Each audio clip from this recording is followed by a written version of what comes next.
History is important. It's a part of the DNA that dwells within each and every one of us. We are in history at this very moment. History is being made.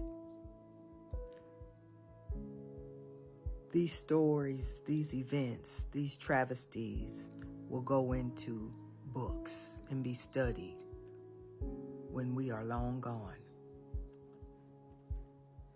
It is important to understand what is happening here and to get focused and to be very transparent with the truth about the current events. No exaggeration, no missteps. Just turn the camera on and let the world see what is truly happening. We are living in a time where everything is documented. When history is taught and researched and read, where will you show up? What will you have done? Or at minimum, what will you have spoken out and said? We all are being documented. It's been a really chaotic few days in Los Angeles. And I've been out on the ground reporting. We're New York Times.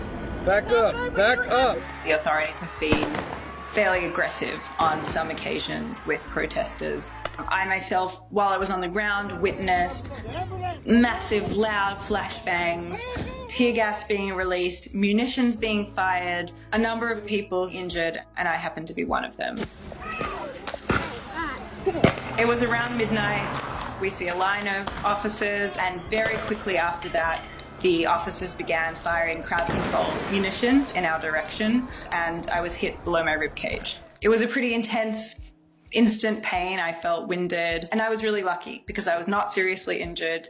I just have a nasty bruise, but in some cases, these less lethal munitions can break bones. If you get shot in the face or the head, they can be lethal. A couple of the experts I've spoken to have said that the authorities are violating not only their own policies, but also previous injunctions put into place after the George Floyd protests. For example, how officers can behave when they're on horseback, or how exactly they use these kinds of crowd control munitions.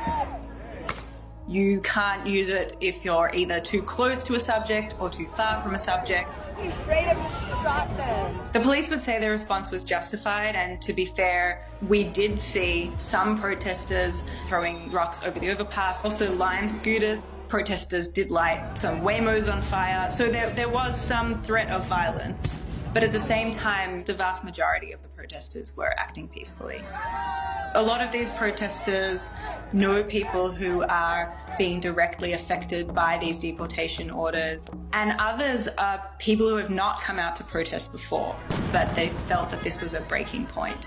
And in the instance that munitions were fired at myself and my colleagues, there were very few people on the street. It was very late at night, and we were standing quite some distance from the officers. The reason all of this matters is because the Marines are now coming to Los Angeles.